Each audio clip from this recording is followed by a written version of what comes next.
Welcome Welcome to the to the Empress and the Empress and the Fool. Fool. I'm Sarah Ditmore. I'm Kaitlyn Gulock, and we're here to discuss all things magical and mystic from the perspective of two curious witches.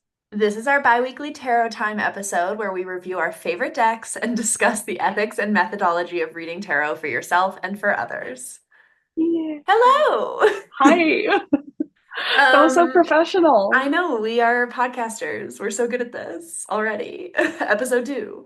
I have to tell you about a deck I bought recently that I'm very Oh, excited about, and I've been waiting for this to tell you about because I wanted to send you pictures, but I wanted you to know about it day of. oh my God, Um, please share. so I was in Auburn with Charlie, and we went into this like it was like this vintage antique books or like store, and it was really random stuff. And they had a whole shelf of vintage tarot decks. I know. I a little bit lost my mind. That's amazing. I know. I was so excited. And they had like all sorts of different decks and like I wish I had enough money to have bought them all because they were like there were little ones in little like cardboard boxes and but the one I bought was this one. It's called the Medieval Scapini Tarot. Isn't it Is that not, beautiful? is that the one we talked about last week? Kind of. So Okay. it is a like recreation. So it was created in the 80s by this guy, Luigi Scapini. And his whole, Caffeine. yeah, right? Scapini. It's like, it's so cute that it comes with this little booklet that's like his bio. And in it, it's like, if Scapini had been alive during the Renaissance, he would have painted tarot decks at the time. Like, it's like his little passion. And I'm sorry, that sounded so condescending. It's his passion. But his That's whole so thing was like recreating decks that look like and mimic the art of the Renaissance Italian decks. So it's a tarot deck, but all the art is like these epic medieval images. And they're all like if with all the like what do you call them? Court cards and the major arcana, they have like gilded golden backgrounds. Backs of the cards are all like gilded in gold. And like look at this art. It's so wild. that Uh is so cool. yeah, I'm obsessed with it. It's been really fascinating to look at the art on this. Like you know how in the traditional tarot it's all like one person? Hmm. In all of these cards, it's got like the number of people. So like for the Four of Swords, it's got four people. And so it's like way more going on. There's like whole stories happening. So And wait, for it's 10, is there 10 people? let's find it. I'll let you know. For some of like not every single one, but most of them, they match like the number with the people. Uh and I was telling Charlie, who, for those who don't know, is my fiance, I was The telling him that Brienne. like it makes sense. No, ten of Swords has two people, three people in this case, and 10 swords. So it's different per card, but a lot of them have 10 people rep or like the number represented as That is a people. cool card. And it's just like I feel like we'll get into this next episode when we talk all about like the history of cartomancy, but a lot of the medieval use of tarot or like the Renaissance use of tarot was more about like social standing and who you were going to marry and like interpersonal dynamics. And so I feel like it makes sense that the cards would be like more storytelling and like people focused. So I'm really interested to like look at this deck and see like how he has recreated that art and how he's like brought that imagery to life again. And also, it smells like old books, so I love it. Oh, I love that. That's Mhm. such a good find. I know I wish I could like put the smell on the podcast, but it's just like it's like the old, like musty book smell. And you just like it, even with it being just from the 80s, like that's 40 years ago. And it's just like how many people touched this deck before I found it, you know? It's nice. Yeah. All my other decks are just new decks. This is my first like vintage, someone else had it first deck, and it just I don't know, I'm excited to work with it. Oh, wait, I want to ask you so many questions about it, but I Yes. feel like we should. I'm gonna try to save them for when we actually do get to review that deck. Yes, I want to Which do like a proper deck review for this deck at some point because obviously, why wouldn't I? you better. So for um I guess all of our listeners who will be, I was going to say for all of you who are new, But everyone's it's our new. second We're new. episode. Everyone's new. We're new. Yeah, so every other week we're going to be reviewing and talking about different tarot and oracle Mhm. decks. We'll even be talking about soon, maybe in one of our main episodes. These ones we're calling tarot time. Um, we're going to talk about the difference between tarot and oracle decks, but Sarah and I have collected quite a few and definitely want a built-in excuse to buy more. It's for business. Don't ask me Yeah. I'm questions. investing in my career, Mom. Leave me alone. It's not a phase, mom. Um, but yeah, we have like so many different types of decks. They all have different art, different feels, different Mhm. packaging, different like there's just so much to talk about. And I'm really excited. Today we're talking about our tried and trues, which are kind of generally the Rider-Waite-Smith decks. Um, and we each have our own and we each use them Yes. really differently, so we're going to kind of just like talk about them today.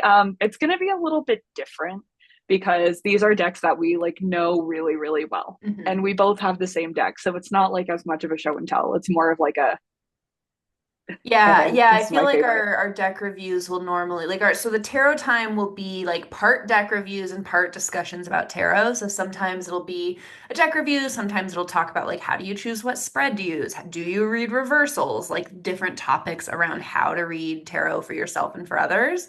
But the deck reviews, usually it will be one deck that one of us is kind of presenting to the other and we'll review it. We'll talk about the imagery, we'll talk about the feel. We'll talk about like how magical and intuitive it is, all that kind of stuff. But on today's, for the first deck review, we thought it would be fun to, yeah, share like our go-to decks, and they are both the Rider-Waite-Smith. So it's going to be less of a review and a little bit more of like a love letter to the Rider-Waite-Smith. But, but I think it's going to be Yes, good. It'll be fun. I love that it is a love letter to the I Rider-Waite-Smith. know. I mean, it's like everyone's like introduction to tarot. It's kind of like the most Yes. ubiquitous deck that everyone Yes. has like seen at least once. Um, so yeah, I Yeah, I don't mean, know. should I get into like the history of the Rider-Waite-Smith, or did you have anything else going on that you wanted to chat about? No, I guess things just like personal things. I still have a very, very baby little puppy who you might hear in the background. I think she's taking a nap because she got some updated shots today. Oh, I saw my sister over the weekend and she said that she's obsessed with your puppy. Really? Yes. I am a fan. I I know know. she's, And then we I have immediately went into like proud auntie mode. I was like, have you seen this photo? Did you notice that if you make it live, she drops the leaf and it's extra cute? she brought that leaf. She loves leaves. She loves sticks. Like everything is new to her. Um, she is like far too smart for her own good. We have puppy proofed the house. We have like little gates up everywhere to prevent her from like getting to our shoes, like getting to the kitchen, like Hmm. normal things. She has found ways to like And she's tiny. she's so small, but she's found ways to like maneuver like little crawl Jesus. spaces. She's now figured out how to move the fences with her like Oh nose. my God. So she's yeah, she's precious though. Yeah, yeah. Oh, Yeah, everybody at the vet office like loves her every time of she comes in. course. There's like, Yeah, because she's a precious tiny puppy. yeah, she's really sweet. She was God. just napping with me right before. Oh, that's Like adorable. just like cuddle up. I'm training her to be a love bug. Oh my God, I love that. But Uh, that's my um, life. I also think you have an important update in that you have a new companion joining our podcast who we have not yet named. But if you're not watching this on YouTube, if you're listening on a podcast app, Kaitlyn has put googly eyes on their microphone, so it looks like a little dude is watching me record. And I feel that we need to name this little dude. It might not come instantly, but you tell me who our new podcast host is. I mean, I feel like Mike is too obvious. Oh, Mike the Mike! Mike the Mike. I kind of love it. It's so obvious, but it's so good. I think it's so obvious that it like has to happen. So this is Yeah. Mike the Mike. Okay, Mike the Mike. Mhm.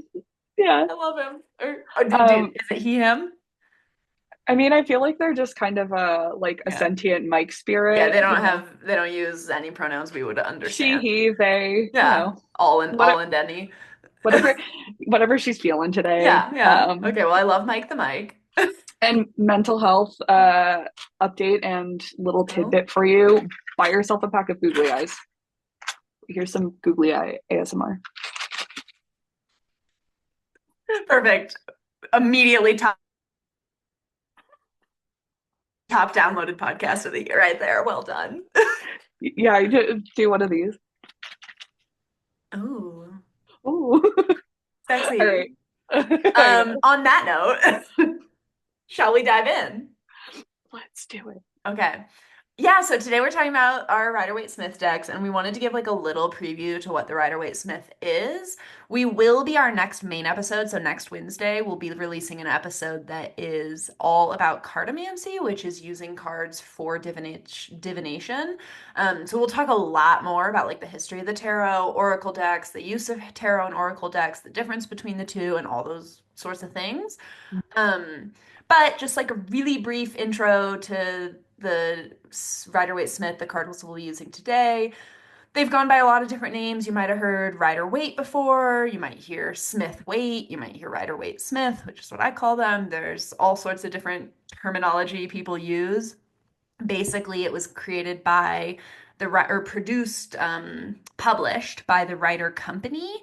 The layout of like how the cards are put together and like the storytelling side of it was put together by A.E. Waite, and then Pamela Coleman Smith was the artist for each of the cards. And that's really it's really interesting and surprises no one that the one woman was the one whose name was not on it for years. It was known as the Rider-Waite deck for many, many. Yeah, Kayla's just like rubbing their chin, like, how strange. Hmm, intriguing. Wonder why. Um, and so it's become sort of like a modern practice to include the name Smith in one way or the other when referencing the deck. Which honestly, like, the more we get into the history that we'll talk about next week, like that's where all the work came in. The layout and the concept was already present. I mean, tarot cards have been around since like 1400s. It was no new thing. Like A.E. Waite like rejudged, like how the major arcana work, how the minor arcana work. But it's like Pamela Coleman Smith is what gave these cards life, and it's like that's where the magic is. Yeah. Um, the two of them were members of the Hermetic Order of the Golden Dawn, so it was like a secret occult society that created the first Rider-Waite-Smith tarot deck that we have today. It is 78 cards. 56 of those are minor arcana, which basically means that it is one of the four suits of the tarot. So you have cups, pentacles, swords, and wands that go from ace to 10, and then page, knight, queen, and king. And that's the minor arcana. There's 56 of those. And then there's 22 major arcana that are actually numbered 0 to 21 and go from the Fool, 0, to the World, which is 21. And the Empress is number 3. And yeah, so that's kind of the general format of the Rider-Waite-Smith. Kaitlyn and I have different Rider-Waite-Smiths, but all the Rider-Waite-Smith like art will be the same. Sometimes they'll look a little different based on the color palette. I mean, it's the same basic color palette, but like mine might look more yellow or brighter, and yours might be more dull or something. Mhm. They'll also come with different backs, but they'll all have the same art on the front and the same format. Yeah, anything else Yeah. about like the basics of what is Rider-Waite-Smith Tarot? No, I think that pretty much summed it up. Oh, it was created in 1909. For the history nerds out there who are like, what about win? Um, so I get you, I see you, I represent you. Uh, I am And I here. don't represent you because I forget dates like immediately. Immediately. It's like, Yeah, oh, it's the past. I love it. Like I love history. Just it's numbers old. don't stick. It's old. That means it's like a hundred Oh, and brave. I 6 wasn't years gonna do old. this. Yeah, yeah, I believe you. Yeah, thanks. 106 or no, 116. Teen. Haha. I might not be fast at math, but I'm good at it when I try. Yeah, I really like math, but I'm a little bit too quick about it. Yeah, 116. I believe that. That Yes. feels right. Yeah. Like all of my math teachers have said before, careless mistakes, Kaitlyn. Um, yeah, Wow, so that was that's the triggering. tarot. I think do we need to like pause the recording to process? Yeah, for like, You no, need to I'm like good. rework through what your math teacher talked to you about. Uh, no, I'm good. No. Deep breath, in through the nose, out through the mouth. You get this. Okay. Yeah, so we'll talk more about all of that in the next episode, but today we really just wanted to show off our Rider-Waite-Smith decks and talk about what they mean to us and how we use them. Yeah, talking about tarot, not my math teachers. Love you guys. Yeah. Mwah. Um, Um, yeah. yeah, start So us off. Show us your deck. Tell us about it. show us your deck. So one of the first things that we like kind of wanted to talk about when we're talking about tarot cards is the packaging, the box, like how it comes. Hmm. Um, First impressions, you know? Yeah. yeah, we kind of don't have the original Yeah. boxes. Mine got so beat to filth. It Hmm. was a big problem. I used to just put them in my bag all the time. It was just like a basic like Was it card just like the box. cardboard yellow box? Yeah. Mine was blue. Okay. I think my Mine like came mine. in like a yellow, but just like the like it fits the cards and nothing else, and it like kind of Mhm. tucks over and in to close it. Just like I very don't. basic cardboard, soft cardboard. I think mine was this pattern, which is the pattern of the back of my Oh, so it's cards. like blue with it looks like the lilies and the roses from the tarot, Hmm. and it's like in a checkered kind of pattern. Whereas Yeah, it almost mine, looks like China. yeah, like fine china design. I like that. Yeah, Mine is brown on the back and has like a golden mandala in the middle and then has like golden crisscross border. Much more simple, and it came in like a bright yellow box. I think it did. I mean, honestly, I don't remember. It was like 2014, I think, 2015, 10 years ago. yeah, I cannot, I now that I'm thinking about it, I'm like, wait, the box I'm visualizing is for the deck that we sell at the bookstore here in Truckee. So that might not actually be the one mine came in at all. right. Yeah, like mine got torn apart. Oh, Okay, okay. so we are returning from a brief hiatus for Kaitlyn to fix their Progress Pride flag that fell. Now that we are back, you were talking about how your box got really beat up. Oh, she was beat. Yes. Yeah, so I just started taking it everywhere with me because at the time I was really like learning more about it, Mhm. and it's honestly been like a really weird and lovely way to like make friends and connections with Mhm. people. So like, sitting at a coffee shop, be like, do you want your tarot cards read? I'm not going to tell you when you're going to die, but like we But could it do could. some cool introspective stuff. Um, and then the cards would just spill out all over my bag.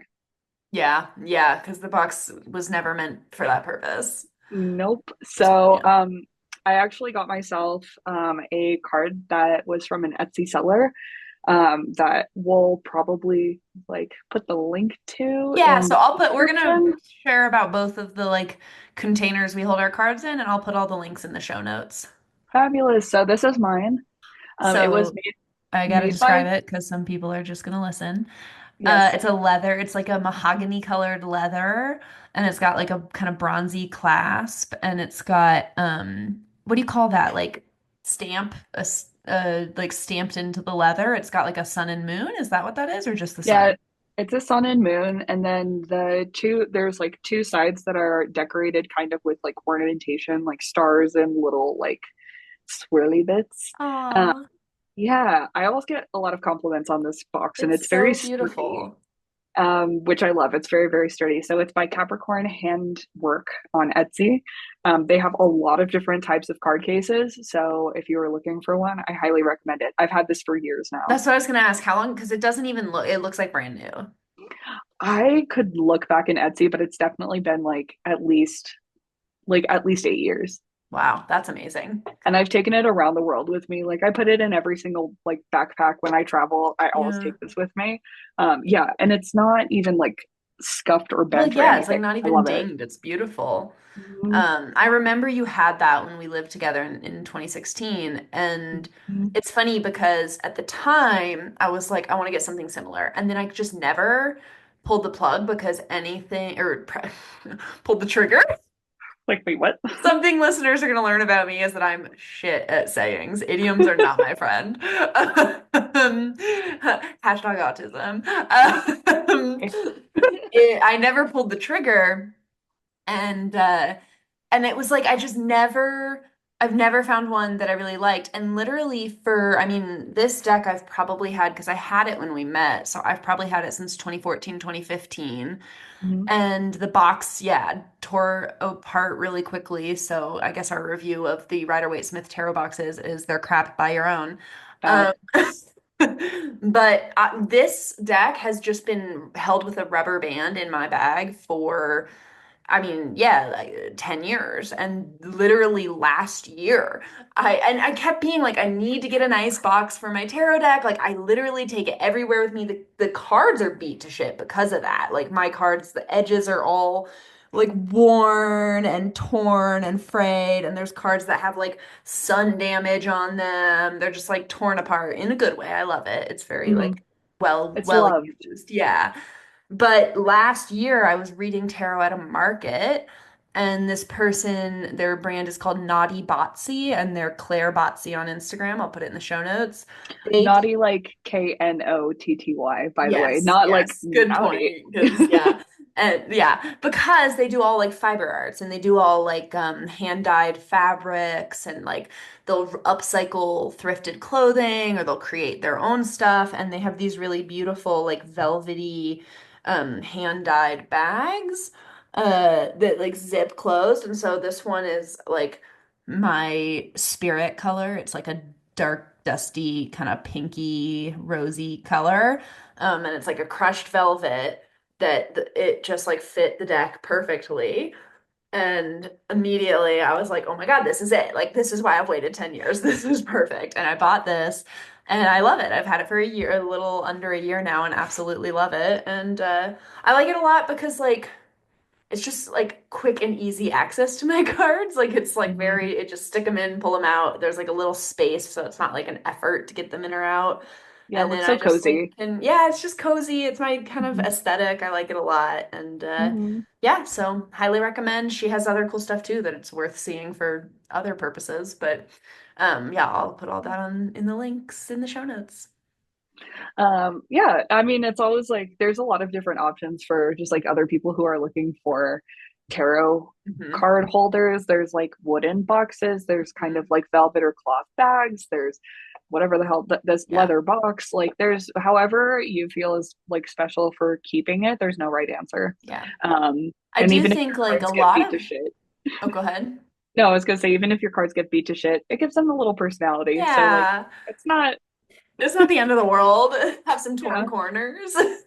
they're just cards. Exactly. I think it depends a lot on like how you use your cards. I mean, every other, this is the only deck that has its own box. Like every other deck I own, I keep in its original box.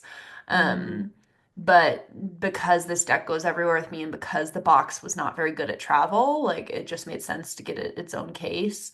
I think if you want to leave your cards on an altar, it could be worth getting like a nice wooden box or something. But it's just like when and where you're going to use your cards and what feels right to you. Mm-hmm. Yeah. I love it. All right. So next kind of on our list of review items is the kind of just like feel of the cards and its shuffleability. Hmm. Again, I feel like this is going to be like the caveat of every single thing is that we have both probably shuffled these cards a Yeah. lot. So these are very like well worn in. Um, I mean, that's what I was just thinking is like what I love about my cards, my Rider-Waite-Smith deck is how soft the cards are. And I mhm, feel like that's because I've touched them so often. Like mhm, I've used them so much that they just feel like soft, like old paper, like worn but not delicate. And like they just shuffle. Like I feel like this is what I compare everything else to when I shuffle because it's like this is what I'm used to shuffling. mhm.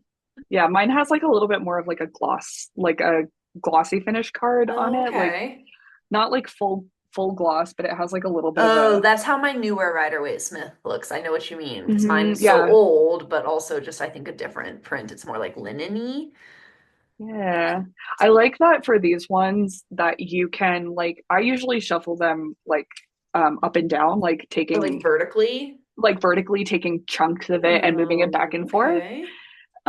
There are a I've lot never of I'm like people. never shuffled them this way before. I feel like I've How do never you? shuffled before. I shuffle them horizontally, so I hold them like long side is in my palm, and I just like pick them up and kind of like throw them on top of each other. I feel like mine are bigger than They yours. might be because that's one of the things that I love about this deck, and one of the things I struggle with a lot of Oracle decks is that I can get thumb to like middle finger, ring finger around the whole deck, so it's easy to pick up and shuffle. Um, I'm I'm oh hey. I mean I can do it, but it's just like it's really it's a hard. little So harder, yeah, I yeah. think mine are just a little bit bigger. So yeah, I always do vertical shuffle Yeah, up. There's a lot of people there's a lot of people who when I read their cards, I actually have them shuffle the cards, yeah. and there's a lot of people who do it um Like like this, the bridge poker style deck where you style. like Yeah. do like two halves of the deck and you like Like ASMR. but yeah, I can't do the bridge. I can't The do bridge, that. yeah, yeah. Okay, Oh. funny tangent. I'm the youngest of three and I'm very, very stubborn. And my brother and sister would always make fun of me because I was never allowed to like shuffle the decks for whatever game we were playing because they could shuffle better than me. So I sat in my room for weeks practicing the like poker shuffle until I was perfect at it so they could never tell me I couldn't shuffle the cards again. So to I this love day, I'm that. like very proud of how well I shuffle because it was pure spite. I need to practice because I've had a lot of patients try to teach me. Because one thing that like hospital patients love is playing card games because you can do them Yes. endlessly and there's a bunch of stupid names for all of the games. And I've Yeah. had so many people try to teach me and I'm like, I can't. It's just practice. You just do it over and over and keep messing up. But I rarely shuffle tarot or oracle cards that way. I'll do it if I feel like if I've taught a workshop recently where I sorted the cards and want to like Hmm. really get them shuffled back up, or if Yeah. like I'm working with a client, we keep pulling the same stuff and I want to prove that it's not bad shuffling, um, then like Hmm. I'll do that. But most of the time I don't know what it's called, but where it's just you cut the deck over and over again and like put it on top of Hmm. each other. And I do it Yeah. horizontally, you do it vertically. Um, That's interesting. I never really like thought about that. Yeah, yeah. my shuffle is like intuitively like this. Yeah, but I do find that my Rider-Waite-Smith decks, I find that like as far as feel and shuffleability, I find they're very like they fit in my hands well. They're very easy to shuffle. Hmm. They also like don't really stick together. Like I have some decks where Hmm. cards will stick together.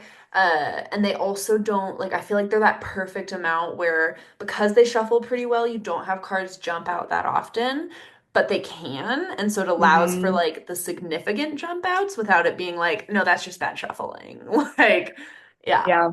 And I get that with the like really slidey cards as well. Like the Hmm. slidey cards kind of drive me a little crazy sometimes. I have one that I love, like love to pieces, but the cards are really slippery because they're like a Yeah. plasticky kind of material. So yeah, I feel like these are like yeah, Not this too it's slippery, not too sticky, just right. Stop. I will not. I will not. We're trying. I I guess we will. did say that, this show would have explicit language in it. I didn't say anything. You didn't. You gave me a look. And I know The silence is deafening. that most people are not watching me uncomfortable. Um, oh my God. All right, moving on. Any other thoughts about feel or shuffle ability? Not really. I think it's interesting like talking about this now because I feel like I haven't really like analyzed it Yeah. this deeply ever. And kind of what you said before resonated with me. It's like this is the deck that I like base all other Hmm. decks on. This is the comfort deck. Yeah, and because I actually use it so much, I always like count how many cards I have just in case I'm like I've taken this everywhere with me. I make sure that I have all of the cards there, even though I keep on forgetting how many cards there are in the deck. 70. 78. Indeed. Got it. Um, all right. So the um, next thing that we're going to be reviewing is the imagery, Mhm. um, which we already talked about a little bit. Thank you to Miss Pamela. Yeah. Um, Yeah, I guess so from like a review standpoint, like obviously when we talk about other decks, I think the question will be like, what about the imagery resonates with you? What don't you like about the imagery? Like thoughts about that. For this yeah. case, I think be very specific to like this is the Rider-Waite-Smith imagery, not just tarot Hmm. imagery in general, because we'll look at other tarot decks that depict the same characters differently. Yeah. Okay. I have actually a little, like maybe a little activity that we could do. Do you want to pick Okay. like 1 to 3 cards that you really like the imagery of? Yeah. Yeah. Yeah. I think Okay. I also want to just talk about like in general, I think what I like about the Rider-Waite-Smith imagery is that every card it feels like it really tells a story. Like it's almost like a portal into the energy of that card. And you look at that card and it's like you are there. And even if you've never studied the tarot before, you can like get it. And I think that's what's so beautiful about the imagery is it's very potent. You know, she uses like 6 colors throughout the whole thing. So it's very like cohesive. And I think like yeah, I always find it feels very like storybook-esque. Like everyone feels like a Mhm. hero or a villain or like a win or a victory or like a loss. Like it's all very epic. Yeah. One like fault I would find is that it's all very white. Like there's no imagery in this that depicts anyone who's not just like your standard white man. A few standard white women.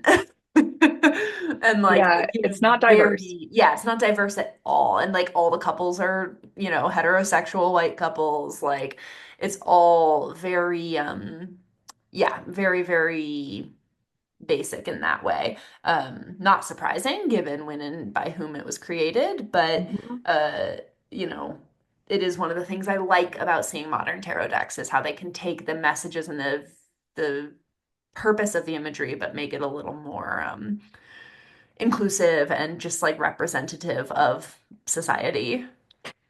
Yeah. I definitely try to think of it like, I mean, obviously they are like white people, Mm-hmm. Mm-hmm. but I feel like a lot of when I do look at it, and I just try to like not divulge. I try to discern the like meaning of the cards. They don't really Mm-hmm. have like a distinct identity to me. Mm-hmm. Like it's not Oh, really male or female, I'm always like, yeah, I'm like, it's always they, them. It's always like, yeah, I mean, they, you know, that one is represented in a typical like female or male way, but it's like, that's just not, the cards are an energy, not a person, you know? Hmm. Yeah. I mean, but you're totally right though. It is really cool to see different representations. I especially love the one I'm gonna be reviewing it like in the future called the erotic tarot. Okay. And that one is very like body and race inclusive, which is really cool. That's awesome. Yeah, I have Yeah. some decks I'm excited to share in that regard. Hmm. I do have 3 cards picked out that I just particularly love the imagery of. Okay. I think you should go first then because I'm still looking at mine, but I will also listen. Do you want me to give you a minute? No, go for it. You can get started.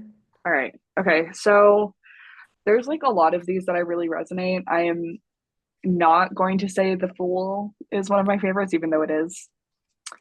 We'll just skip that one.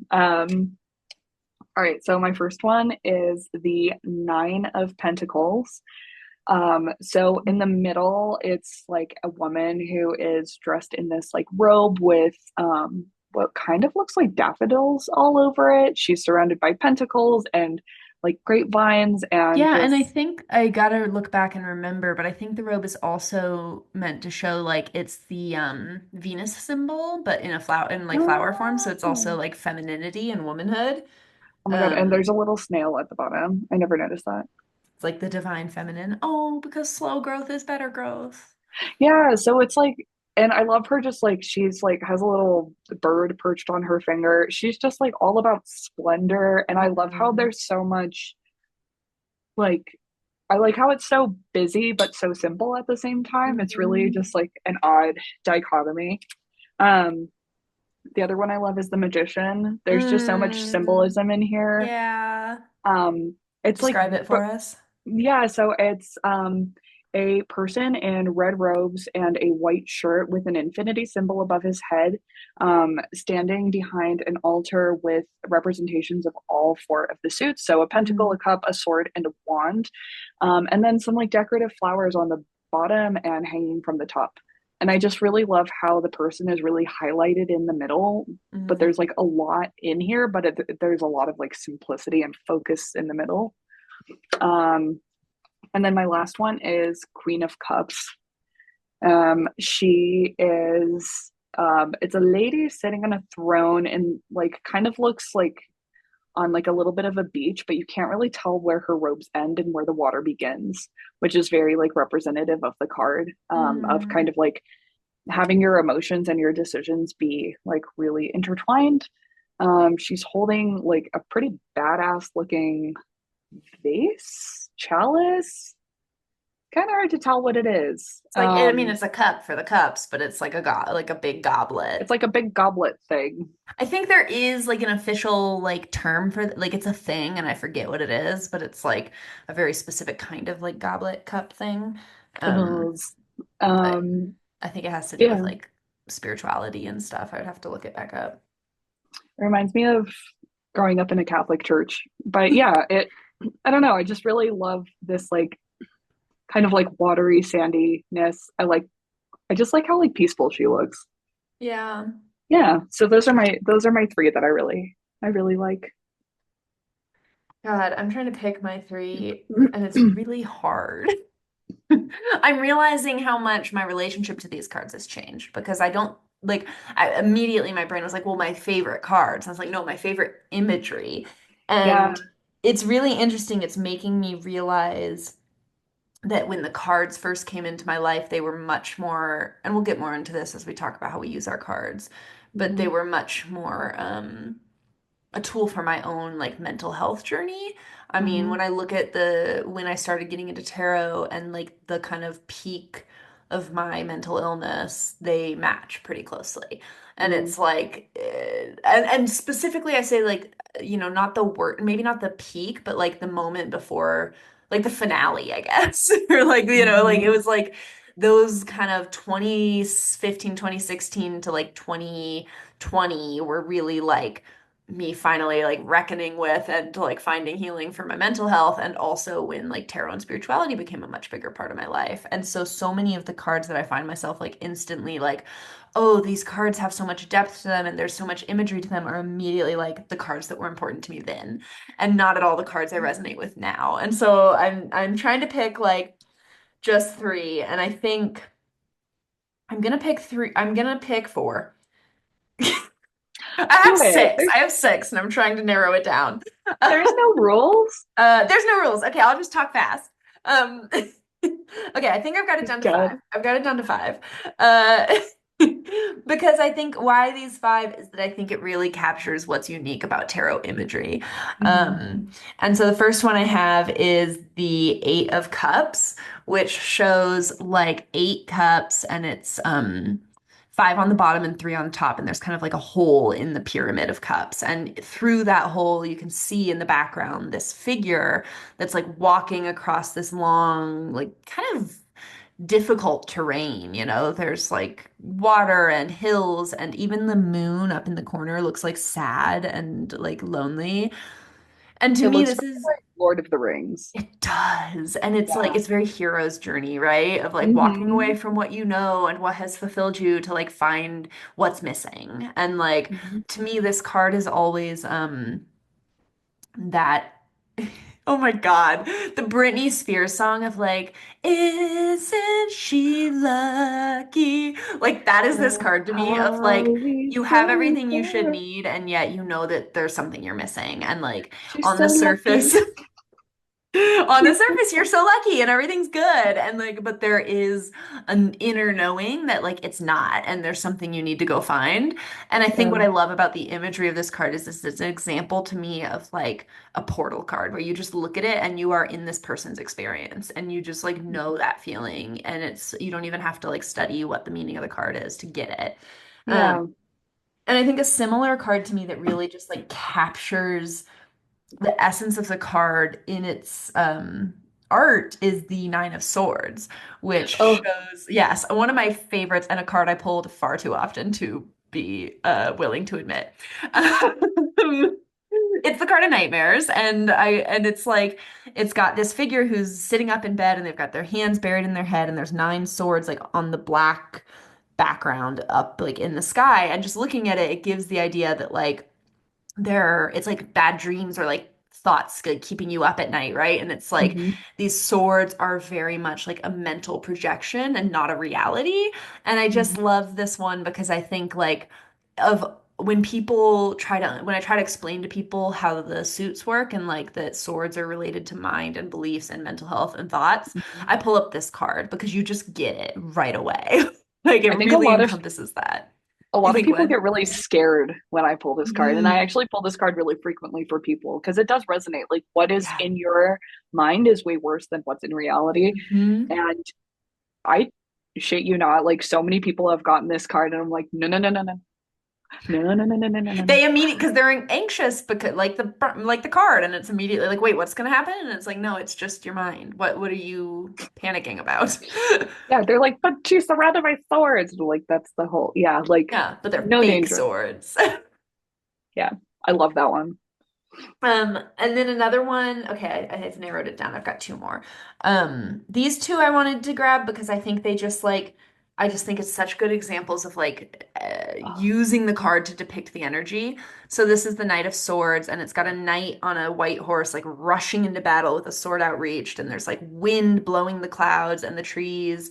And I think what's awesome about this one is like, there's a lot of stillness in all the other night cards, and in this one, you just pick it up and immediately get this sense of like urgency and rushing and hurried. And I think like that ability to depict so much momentum and so much like almost chaos in a card that is two-dimensional, like printed art, like it's so incredible to me and just so encompasses that like kind of like fuck it, I'm running in like into the fray of the Knight of Swords, you know?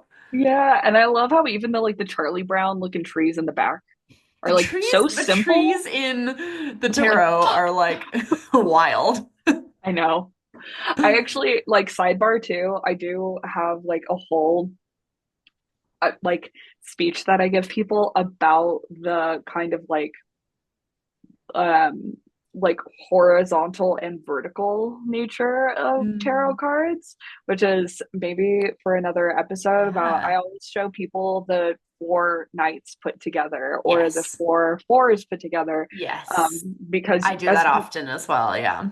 yeah, there's like the anatomy of tarot is something really interesting Yes, to me. we So will dive into that. I'm really glad you picked that.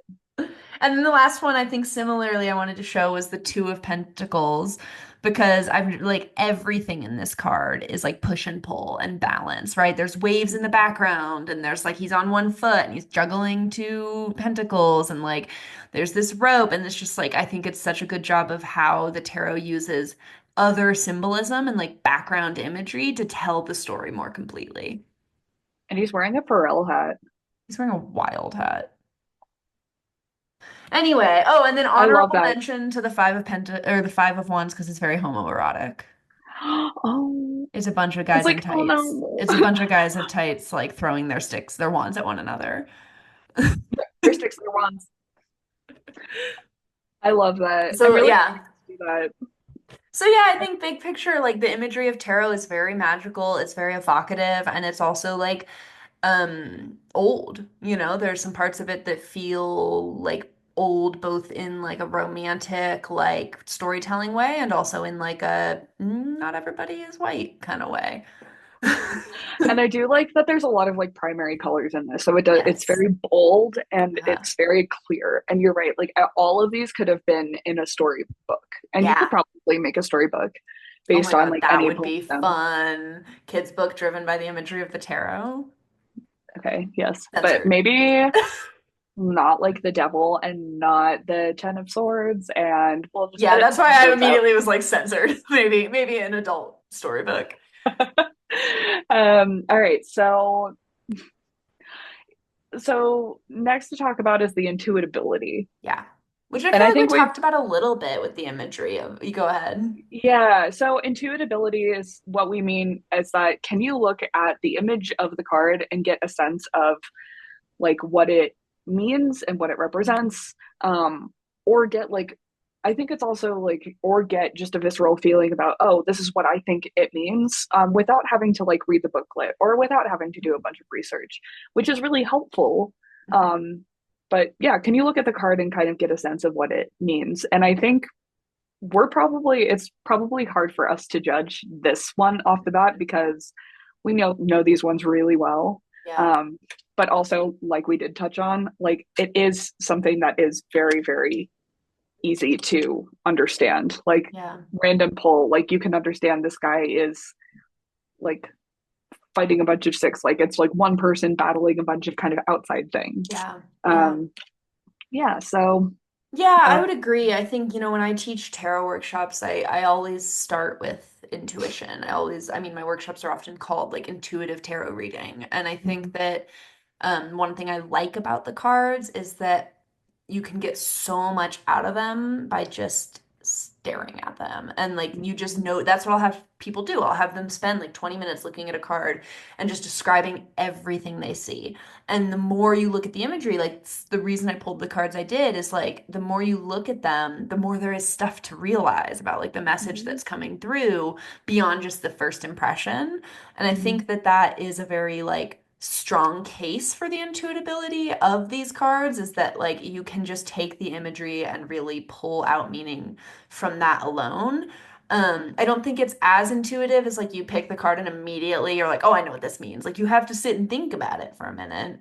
But I yeah, do think it's there, and I think that tarot is unique in that because it's so old, because there's so many variations of it, there's so many books written about it, there is a lot of opportunity like to understand the cards on another level. So there is the intuitability and there's also like the researchability. Like you could spend years. I mean, I'm currently thinking about doing this where I'm just going to spend the next year and a half spending a week with each card and like really studying the card because there's so much written about each one and there's so much to unpack about the way they use like yeah. symbols and like overlapping symbols between different cards and colors. And so I Mhm. think they're like the original message or the core message is very intuitable, but I think the depth of the card and like getting the full message and the full potential of a card requires a bit of like study and research.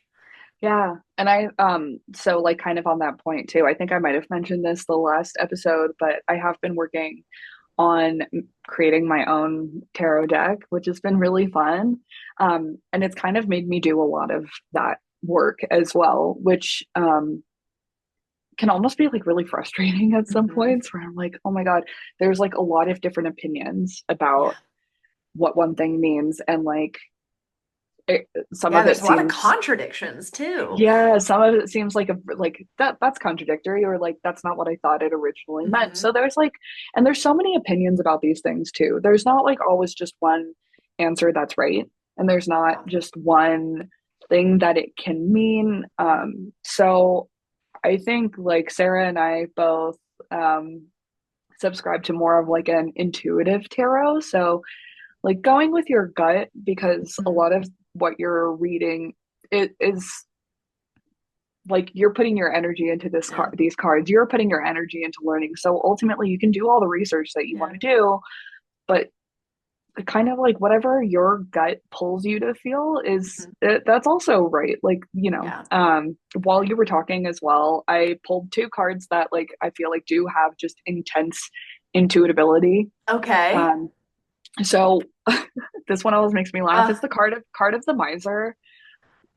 there's the It's Four of Pentacles. Four of Pentacles. It's a guy who's sitting on a throne with a pentacles, also a coin.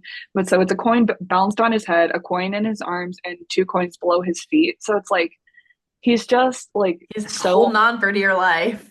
so unable to move because he doesn't want to lose these pentacles. Mhm. So it's like kind of about like greediness a little Yeah, bit, yeah. but And also, if you look at that card, there's like a whole castle behind him and like this whole huge like abundant village. And so I always mention to people that like he can't go there because he's too busy holding on to what he has. And so it's also a Mhm. card of like being so scared to of the possibility of losing what you've built that you Mhm. don't take risks to go find something greater, you know? Yeah, and it's uncomfy.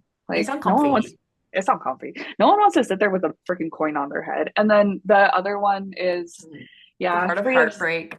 You can tell three because of they both have swords. like terms, right? It's like it's the three of swords, but Hmm. it's also the card of heartbreak, the card of betrayal, like Yeah, card of so breakups. so it's like three swords going through a heart with rainy clouds in the back. It just like looks like very Romeo and Juliet, like Yeah. very like, we all, I feel like those are two cards that like really are just like, uh I mean there's a bunch more, but Yeah, those are yeah, the yeah, two that yeah. come to my mind of like, oh yeah, okay, Yeah, yeah, yeah, they resonate immediately. that Yeah, looks I like think, heartbreak. yeah, exactly. And I think to your point, like about trusting your intuition, like it's my belief that divination tools are ultimately tools that are designed to help us hear our intuition. And then when Mm, I've been really, really working on intuition, I've even had like my guides tell me like you're not allowed to pull tarot because that's a crutch. Like what you need to learn is how to just hear your intuition. And so these things are a tool for us to start learning how to hear our intuition better. mhm, And also a tool for connecting with like spirit and wisdom from beyond. But I think that is also very much just what intuition is, like that mhm, wisdom, that access to that wisdom. And so I think that for me, the research has always been more of like a foundation, mhm. but ultimately the message comes through intuition. Yeah, I feel like it's I kind of find it akin to, when your parents tell you to do something and you're like, ugh, and then your like parents' friend or your aunt or uncle tell you to do something and you're like, oh, that's really That's a great interesting. idea. That's a Yeah. great idea. So it's like, I don't know, like hearing it from a different source, even though it's kind of the same thing, like hearing it in a different context can be really Right, helpful. because how So it's often do you read cards for someone and they go, "Oh, I know." Like they already know the message. They just needed to hear it from tarot. all the time, like all the, and I start like describing what the cards mean, and you just see their face Yes. change, and they're like, Just see that like bitter acknowledgement that it's right. yeah, or like, oh, I've been ignoring that, or I've been putting that off. So I love Yeah. I love that journey of like, hey, just follow your own intuition. But like sometimes it is, Well, I still do use the tarot. I've just had to take yeah, breaks at time, but yeah. yeah, Um, okay, so the next section that we would normally review is like the booklet that comes with our tarot or our oracle decks, but I don't know. I mean, if they did come with a booklet, I don't have it anymore. I don't. And I I think it think was because I maybe bought like, one recently for workshops, like a new deck for workshops and stuff, so I could keep it sorted by like mhm, suit. Um, and it had like a tiny, tiny little paper booklet, and I looked mhm, through it, and I think it was mostly just like publication details and like copyright and maybe like a how the cards are laid out and like the Celtic cross spread. It was not like an in-depth like here's what each card means. I think that's what I had in mind, and it was Yeah. just like not helpful. Yeah. Um, so So I the guess booklet like gets a 0. zero, big fat zeros. But I do have two references that I use and that I did use initially for when I was learning about it, and Yeah. an app that I use for like, I'm like, ah, shit, I haven't seen that card in a really long time. And I don't pull it really often. So like let me Yeah. just get a quick Refresher, reminder. yeah. Yeah, so my reference guide that I love to use is called Biddy Tarot, Biddy Tarot. Again, that will be in the show notes or description. Yeah. Um, I really like how how I think it's a Biddy. she. I don't know. um, there's just like descriptions of every single card. It really goes through the imagery, the symbolism, the meaning of the card. It really like goes through all of it. Mhm. And it feels like this kind of like general but in depth. That sounds like an oxymoron, but it's very in depth and like here's what all the symbols mean. Here's Yeah. what you're looking at. Here's like why. But it gives you like a very direct meaning. Yeah. So it's a great guide. And you've used that too? I have. I like relied on Biddy when I got into tarot. I Mm-hmm. use it very infrequently now, but mostly because I'm just very familiar with the tarot. Same. I would say my only thing with Biddy is like talking about that intuitive piece is that the descriptions and the definitions of the card, and this is going to be true with any reference guide. Like this is Mm-hmm. not a bash on Biddy. This is just true everywhere. But they're going to be like one interpretation, and they're going to be presented as like this is the meaning of the card. And Mm-hmm. so I would always like recommend like using your intuition first before you go look it up, just in case you look it up and it's like, wait, that doesn't resonate at all, you know? Yeah. But yeah, I have enjoyed Biddy a lot. I'm trying to think like I don't really have a set reference. I'll often, if I'm really struggling with a card, I'll look it up and just see like what different things come up and what resonates with me. But I still go to Biddy every once in a while if I'm really stuck. Yeah. I mean, like my favorite thing about that website definitely is the description of symbolism Hmm. because it like points out things that like and I like your suggestion first like you study the card first and you Yes. notice things but as like a beginner I think it's really daunting and Yeah. overwhelming so she kind of like points things out that I kind of wouldn't have noticed Yeah. before or like different like leaves like the Ace of Swords has like two different types of like leaves at the top and I was like Yes. what the hell are those like one of them is olive and like one of them is I think it's like holly. I know one of them is like One of bay them's an leaf, olive. which is like victory, like laurel. Yeah, so Um, one of them's an olive branch to symbolize peace. One of them's like a, yeah, so it's stuff like that that I wouldn't have been able to intuit, but gives yeah. me more history and more depth. The other one that I wanted to mention is the Golden Thread Tarot app. It is free. They actually have a tarot set that my partner got for me, which we'll be reviewing. Oh. It has very different art style, but it does resemble all of the imagery of the original Rider-Waite-Smith. When you open it up, it says choose your daily card. Oh. So mine What's your is the daily card? eight of Pentacles, the card of the apprentice. Hey. Yeah. But they have a really great database here. So at the top, you can choose major arcana or which suit you're looking at, and it gives you a really quick description. That's cool. Yeah. So this is my on the Oh go my God, one I that I feel always like like. I remember being really into the Golden Thread app for a while. Like I think you introduced me to it and I totally forgot about it. Yeah, it's That's just a a great really one. good Yeah. it's a really good reference. And what I do like about it too is it gives you like three quick descriptions on the Yeah. top of like these are the quick themes. Here is the image that you're looking at, a really Mhm. brief description, and then the meaning of the number Oh, that's and the nice. meaning of the suit. That's So it nice. yeah, it's not too preachy. Yeah. Hmm. Anyway, do you have any other references that you use or like No, I any? mean, I have about a bajillion tarot books that I love. Hmm. I think I'm gonna have more of that in our cartomancy episode next week, but I would say I'll just throw out one for those, I think, Kaitlyn's references are really great for like getting to know the tarot, refreshing on cards you don't remember as well. If you are a more experienced tarot reader and you feel like you know the tarot cards pretty well and you're looking to grow the depth of how you relate to the tarot, Red Tarot is a fantastic book. I think it's Christopher Marmejo or Marmello or something. I don't have it in front of me. But it's decolonized lens of the tarot. So it goes through each of the tarot cards and looks at their meaning in sort of a like anti-imperialist, decolonial, like fuck the system way. And really explores like how these cards can play a role into like liberatory and revolutionary thinking.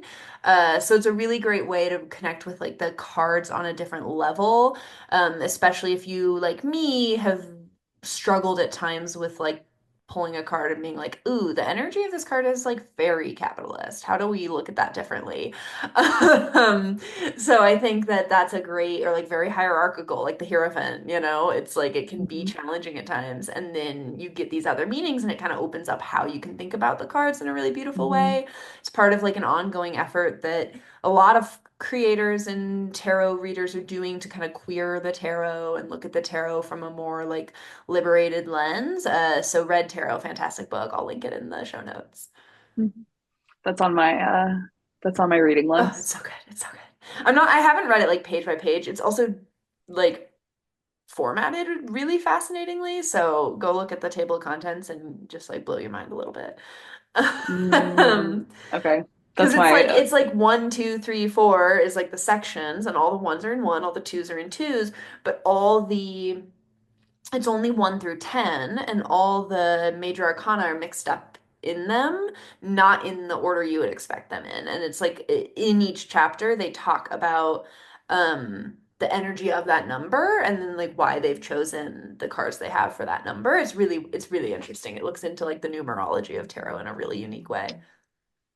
okay, I'm very fascinated. I Yeah. love formatting too, so Yeah. just Yeah, it's like, cool. all right, well, I will look that up and Yes. Okay. decolonialize. Decolonize. Decolon. Decolonize your tarot reading experience. Okay, and then the second to last thing we wanted to review about each deck is the magic level. So like how on brand, like how, like when you pull a new card and you're like, ooh, I just like resonate with this.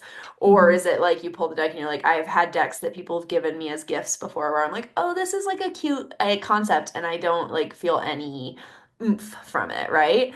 mhm, So I think how we want to do this moving forward with like new decks that we're reviewing is pull cards and give like a live reading and a live like how how does it feel to read these cards? How magically inclined do you feel? How connected? How into like what is the experience of reading with these cards? I think, mhm, we can talk a little bit about it because we've done it, but I think it would still be fun mhm. to do a little reading for each other. Yeah. Do you want to talk about like how we use them first and then we can end on our I like magic that. level? Yeah. Yeah, I think just because we know these cards really well, Yes, I like agree. because we've done readings with them, it's not going to be any surprise to us like how we Yeah. would use them. So yeah, how do you use Yeah, your so the cards? like last thing we want to talk about with each deck is like whenever I get a new deck, the first reading I do with it is a reading into like what is the energy of this deck and how does this deck most want to be used?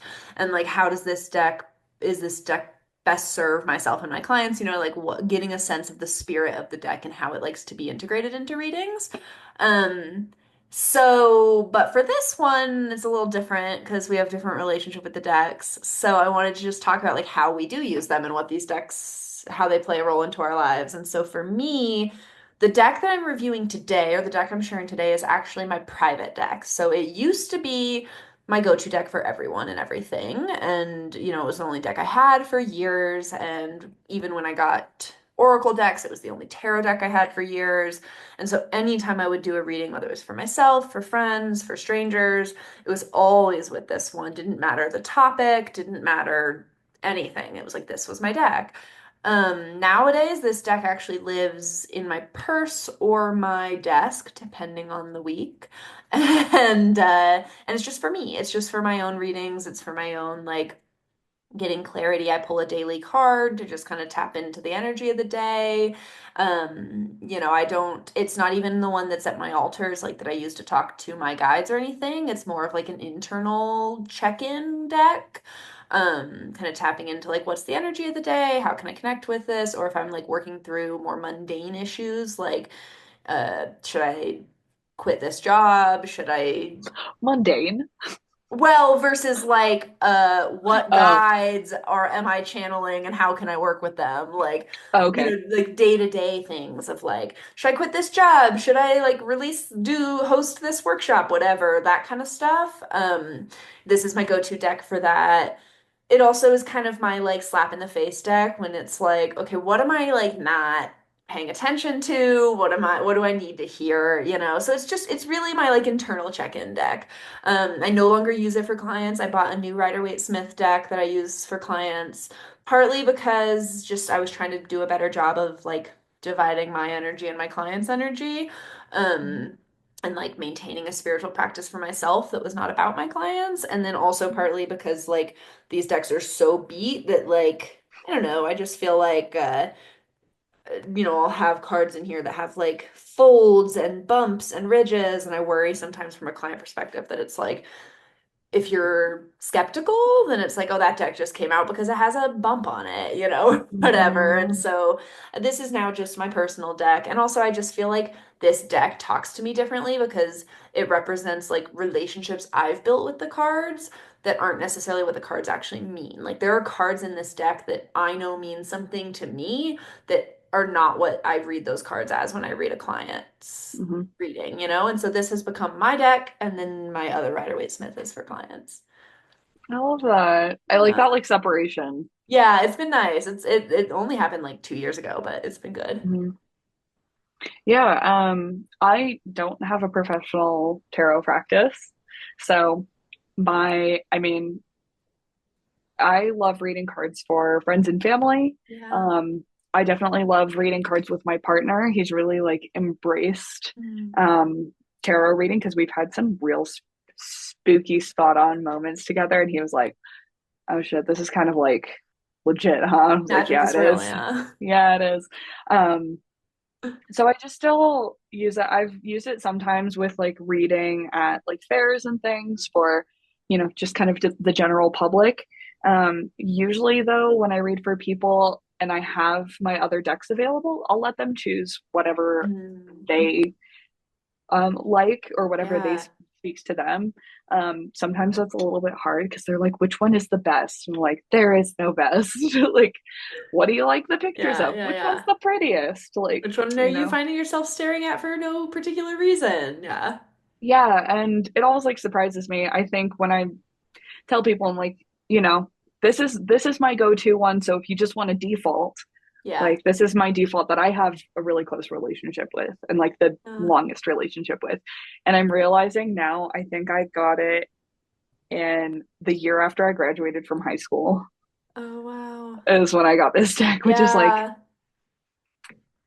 it's been a few years since then. So 2014. Okay. Yeah, so 11 years I've had this deck. Yeah, crazy. Yeah, so I do use it for myself. I have my mom loves when I read her tarot cards. Mm. My dad's a little more skeptical, but whenever I do read his cards, he's like, "Yeah, you're right." I don't think I've ever read my cards for my dad. My mom, we've had like huge, like in-depth, like processing, but I don't think I've ever read for my dad. My mom and dad are like exactly the same way. Like my mom is like, "Oh my God, what do the cards have to say?" And my dad is like, "Do not come near me with that. I don't want to hear what I'm not ready to hear." Yeah, see, Uh, I think my dad's just kind of like, oh, that's nice. Like, like, oh, that tarot thing. Like, he's very, to be clear, my dad's awesome, very supportive, but I don't think he like gets any of it. well, I definitely like using it for like building interesting connections with people too. Like I've had people come Yeah, over to my house, like met them once or twice, and I let them know I read tarot cards, and they're like, "Oh my God, can you read my tarot cards?" So it's like a fun yeah. connection point as well. Oh my God, it's such Um, a good way to like connect, like when you meet someone new and you read their tarot and all of a sudden they tell you everything about their life and all their personal matters because immediately you like unlock this door and it's like, well, that's one way to make a friend. Like, oh, I think I'll speak for both of us when I say Sarah and I are very like hard on sleeve people. Like we are not subtle.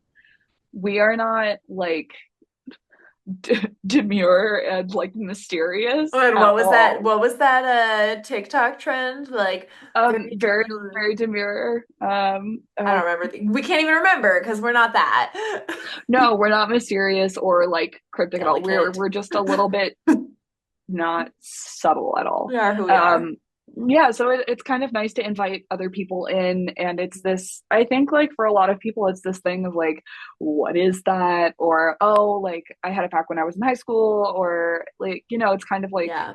a fun introduction to people. And it's also like inviting somebody to share what you think. Yeah. Like, tell me what you think. You don't have to tell me what your question is. You don't have to tell Yeah. me your whole life, but like if you want to, I'm here. Yeah. Um, so that's been really lovely. That's how I like using it a Yeah. lot. Love Um, that. yeah.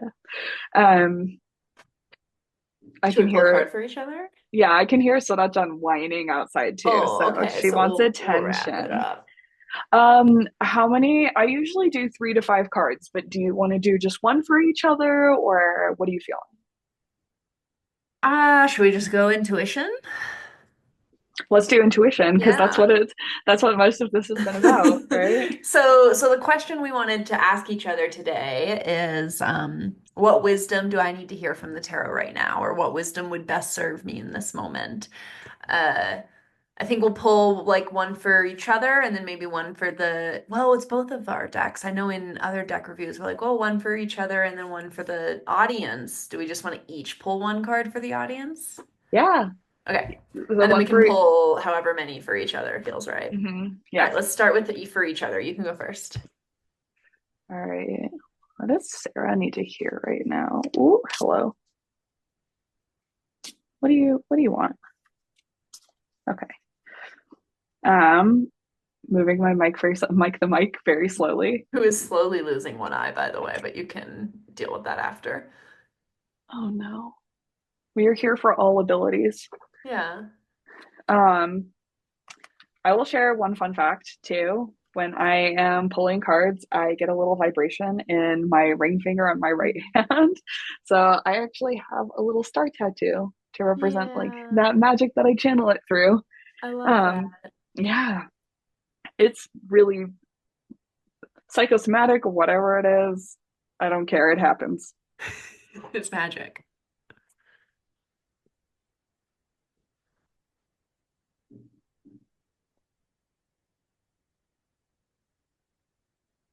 Oh, don't run away from me.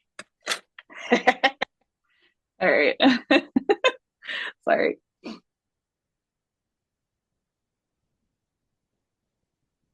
Around here.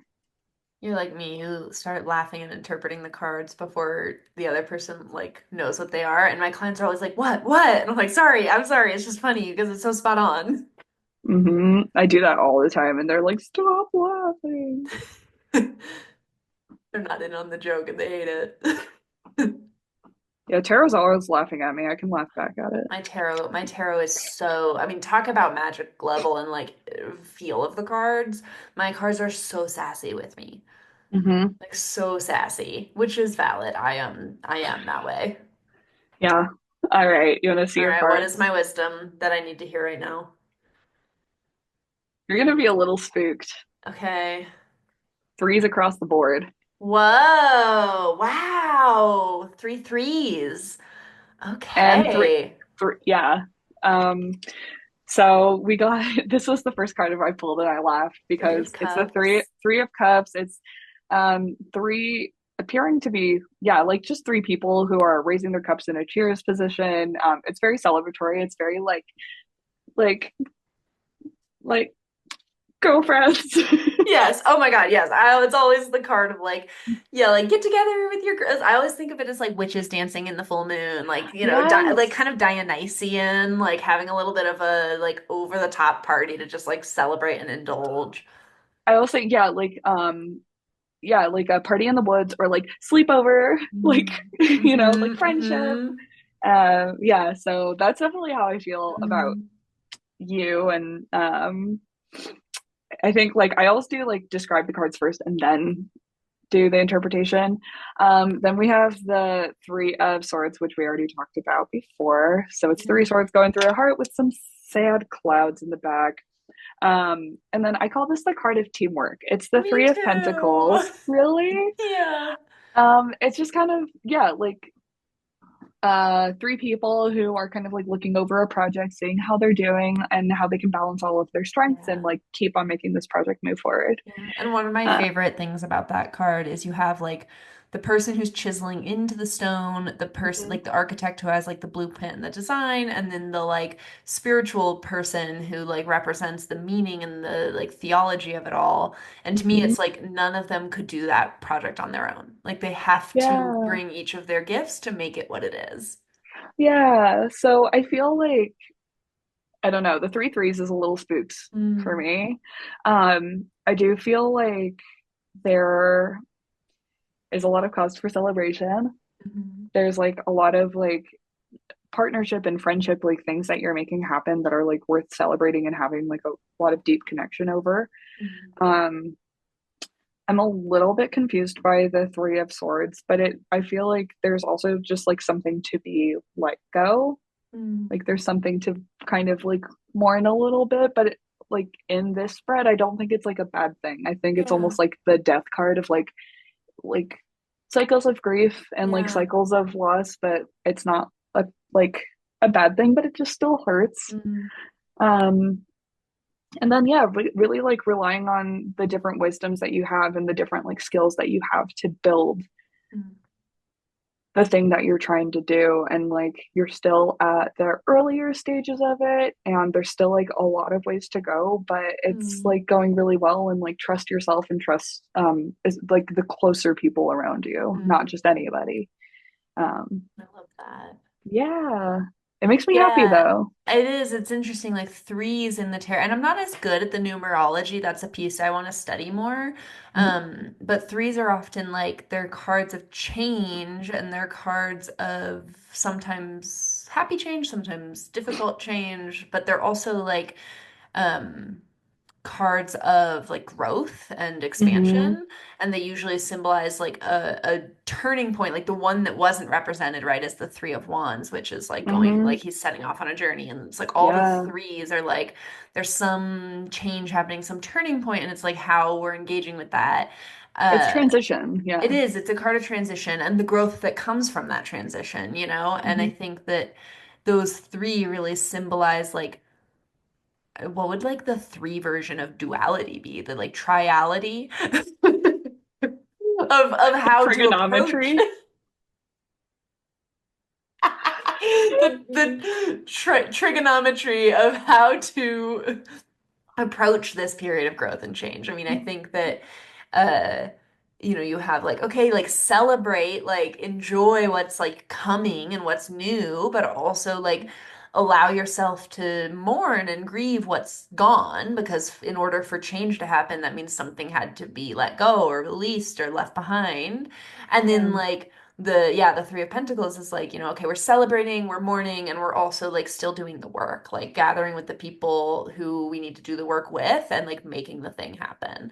And yeah, Yeah. I feel that across my life. I feel like that is happening in my relationship. I've recently got engaged, like it's been really even just the like change of calling him my fiance instead of my partner is still weird. We've been together for eight and a Mhm. half years. It's like a whole different phase of our relationship, and yet it also feels like nothing's changed because we've been together for 8.5 years. So there's like that change happening. And then there's like, I've recently let go of an old freelance client and I'm like putting more time and effort into my spiritual work and my like business. And then I'm also like going back to studying with mentors and like educating myself again and all this stuff and like diving into that. So there's just been a lot of like small, but like, or not small, but like not dramatic, like non-dramatic change lately, where it's like these things are changing, but it feels good and it feels right and healthy, but it's also like Yeah. all the different aspects of how we move through that time of change and holding space for all of it. So that really resonates.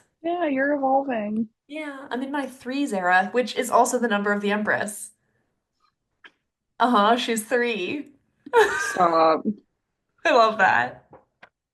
I okay, if people are doubting if tarot is real. So there you go. Magic level for Kaitlyn's tarot deck is great. 10 out of 10. And I even talked about the anatomy, like the horizontal and vertical anatomy Yeah. and things. And they're like, oh, really? You were Yeah, you talking want to about talk us? about the anatomy of the tarot? Let's lay it out for you. Um, well, I don't get the tingles. I've always been jealous of the tingle you got when you read. But it is for me, it's just like a deep knowing. Well, it started that way. It started as like a deep knowing of like this is the right card, like this is it. And now that I work with my guides a lot more, sometimes I'll hear like yes or stop or like Hmm. we'll have a conversation about it. So it's a mix. It's what's that called? Claircognizance of just like knowing, or clairsentience of like feeling, and then clairaudience of hearing. So I guess yours would be clairsentience because you get a sensory experience. Yeah, I get a little like sometimes I feel like a like whoop. Yeah, like a yeah, little yeah. It's like very clairsentient. Whereas mine's like yeah. claircognizance and clairaudience of like hearing and knowing.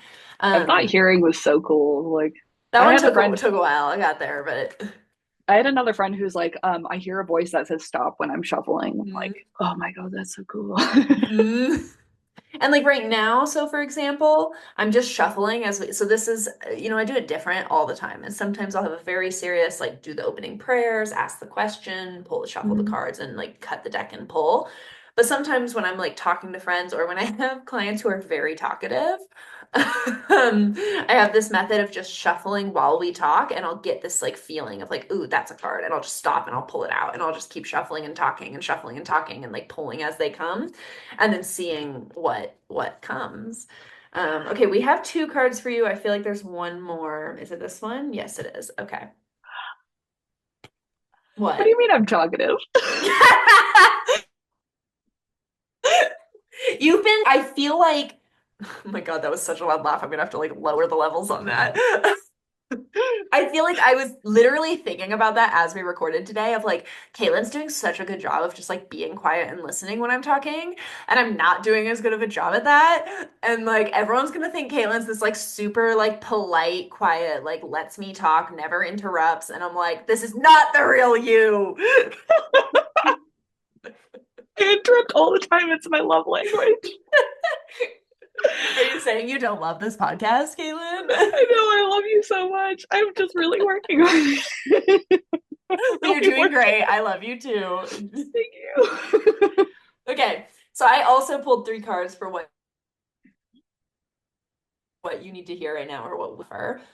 I don't think, are we doing reversals? No, we're not doing, of course we're not, because we're reading for Kaitlyn. Kaitlyn hates reversals. We'll talk about that another episode, but I do not do reversals. Okay, we have the Page of Swords, the Queen of Cups, and the Ace of Wands. hmm Okay. And I feel like the direction of these is important in this reading. Like I'm getting the sense that they were laid out this way for a reason. So we have the Queen of Cups in the middle with you, maybe, you said it made you think of being Catholic. Maybe this is your return to Catholicism. Stop.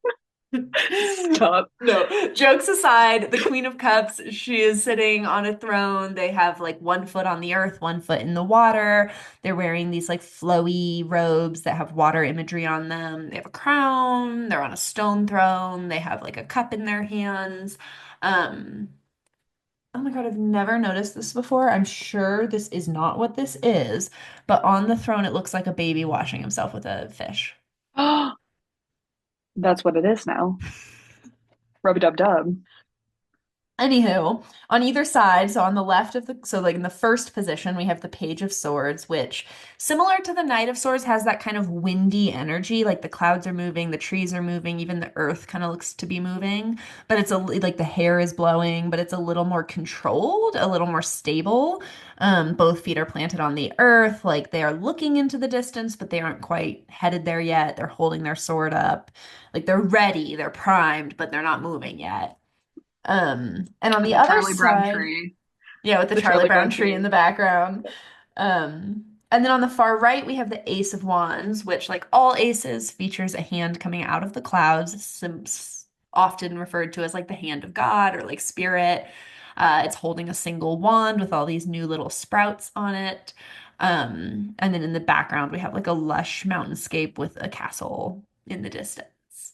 Um, so I think with it being grounded with I'm not seeing like past, present, future. I'm seeing more like the Queen of Cups is like the grounding and then the like Page and Ace are kind of like what we're working through in this process. Um and so with the Queen of Cups is the grounding card here. I think it's like almost saying that as we move through this Page of Swords and Ace of Wands like energy that we'll talk about, the Queen of Cups is a reminder that like first and foremost comes your intuition and like trust your intuition in these processes and let your intuition guide the way of how you move through these other energies. And similarly, that Queen of Cups has that connection with emotions. And, I think there is also like there are going to be waves of emotions present throughout both of these processes and both of these journeys that the Page of Swords and the Ace of Wands are representing. And so to allow those emotions to be present, but like the Queen, having like one foot in the water, one foot on land, it's like feel the emotions, be present in the emotions, see the intuition, be present with the intuition, but like ground it back into the reality of your life and like what makes sense and like what is possible and what is doable. And so keeping that balance, that balanced approach. And then on either side, we have the page and the ace, which are both cards associated with beginnings, right?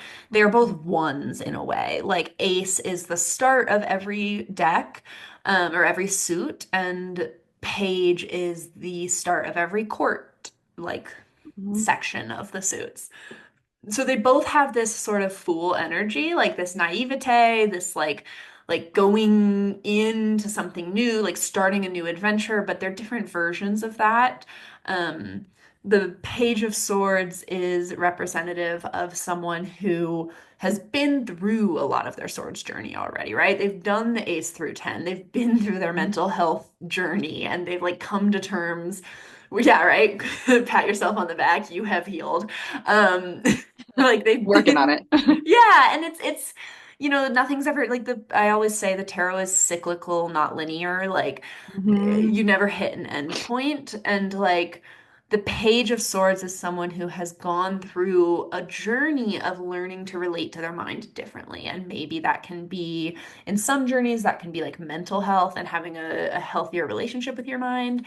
It can also represent like your beliefs and your theology and faith and how your thoughts and beliefs and what you stand for have changed.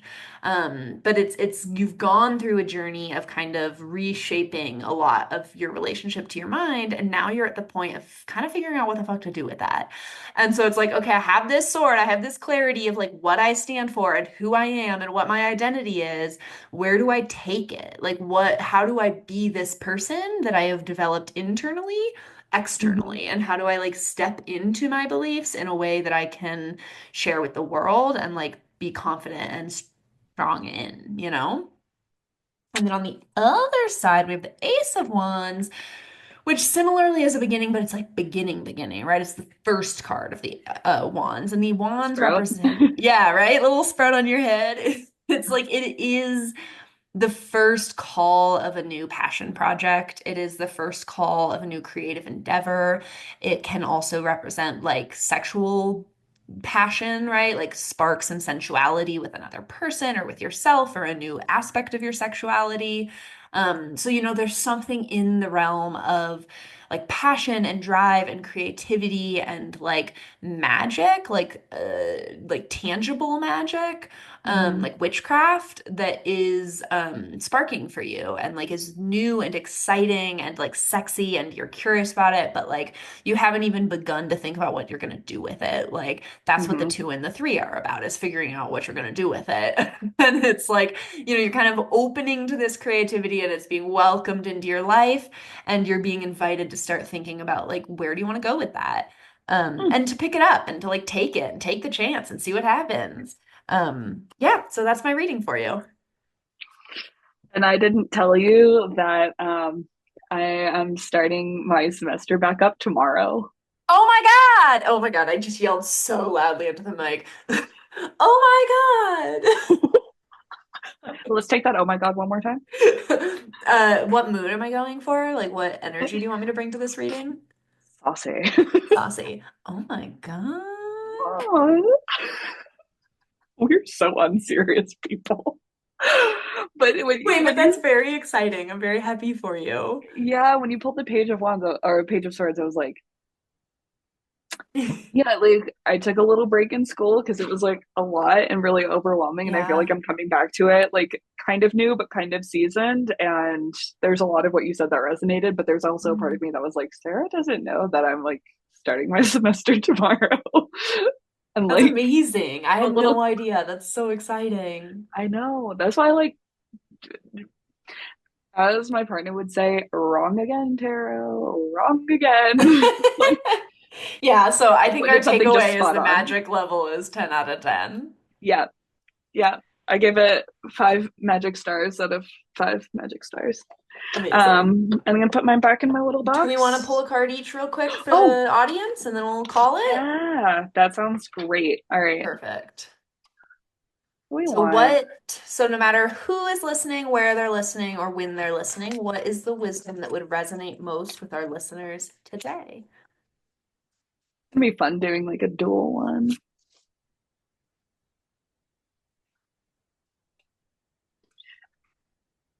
Oh, gotta move Mike the mic again. Always getting in the way, Mike. How's his eye looking? Is it? He's having a tough day. Oh no. Just pop that back on Oh, there. he's back. Hi, Mike. I missed you. I can Good to see you be again. seen again. Okay, what'd you pull? All right, I haven't pulled yet. Hold on.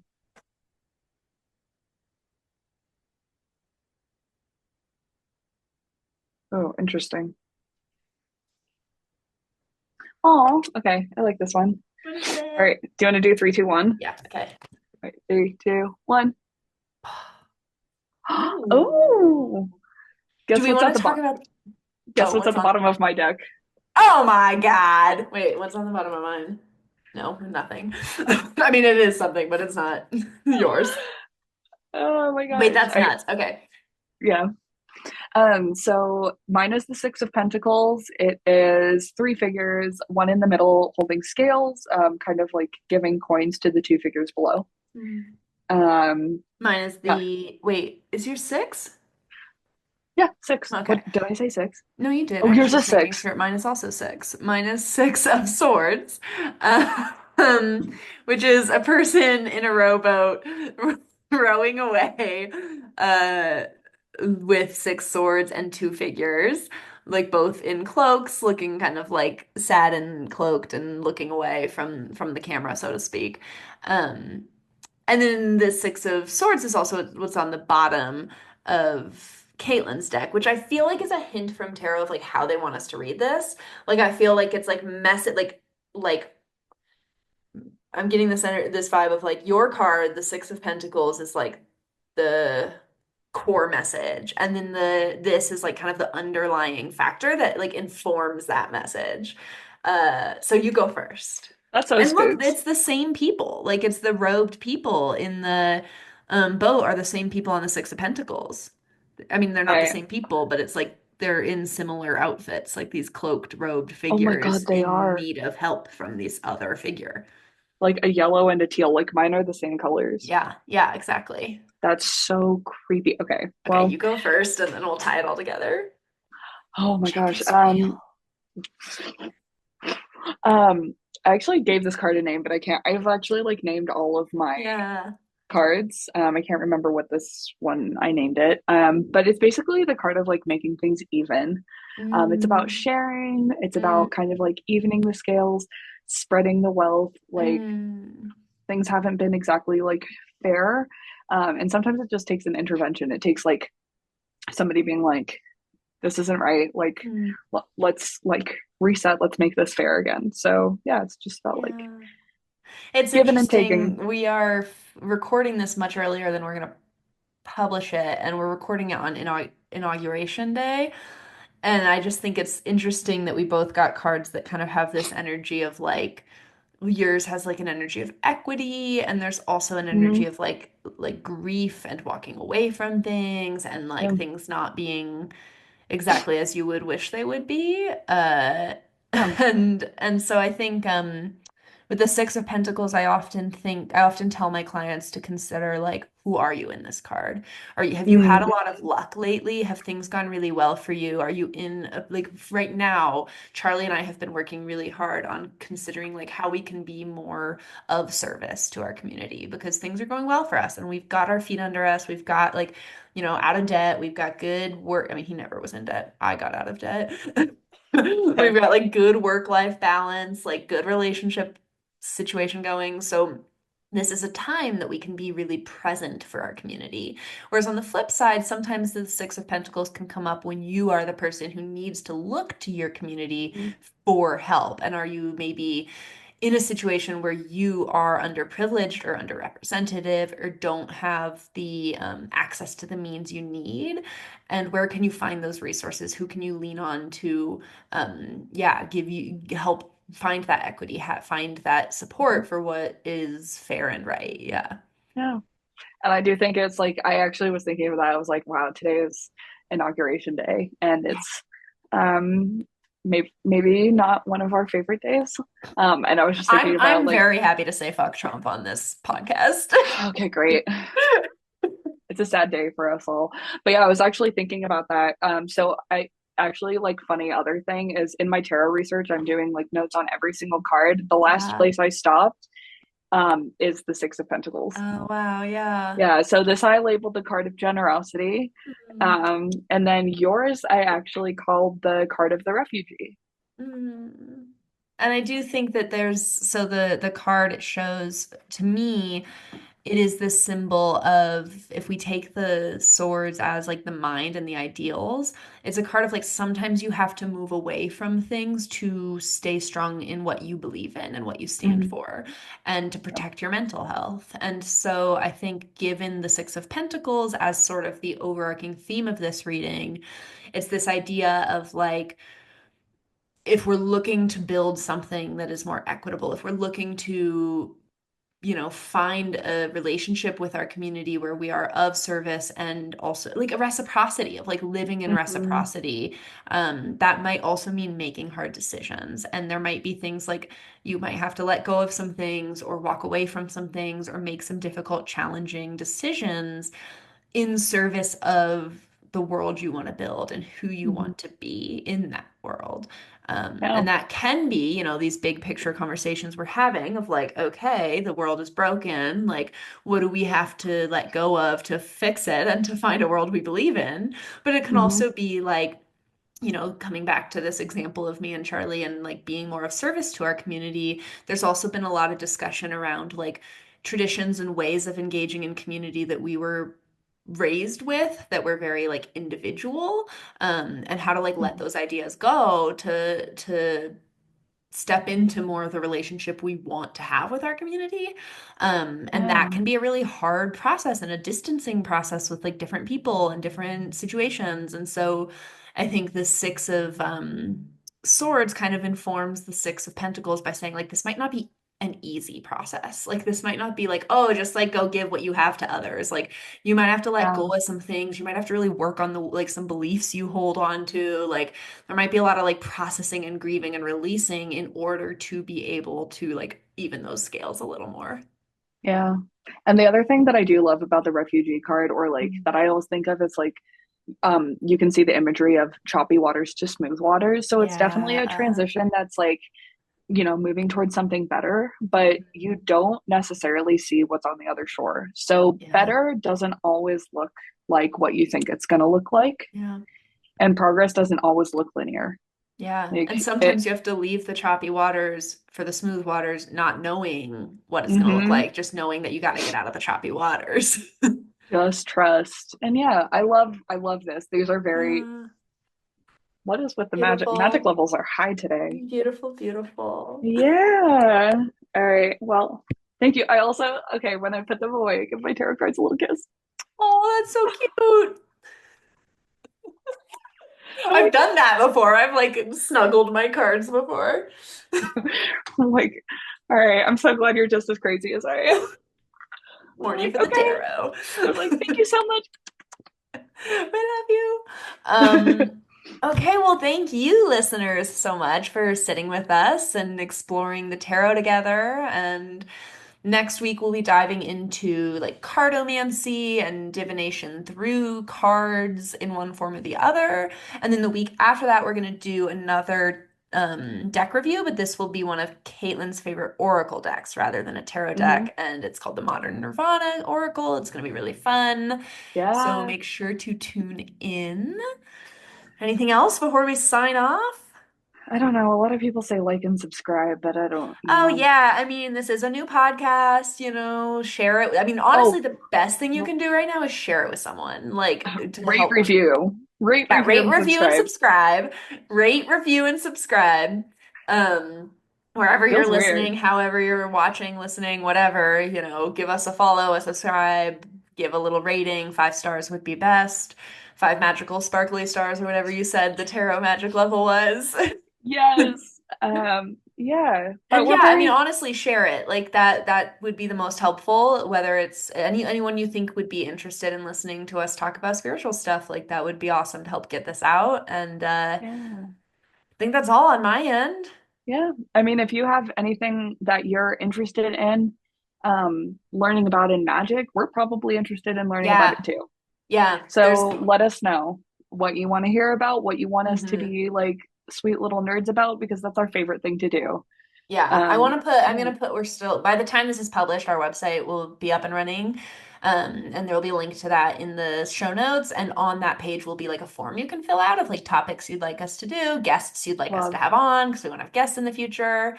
Yeah. Oh, and when this is published, it will be the day after my 32nd birthday. So do all these things as a birthday present to me. Happy birthday, Sarah. I love it. Okay, I think Hi, that's it. Should we do our closing? let's do it. All right. As is above, So is below.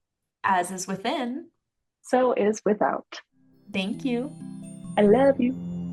and blessed be. Blessed be.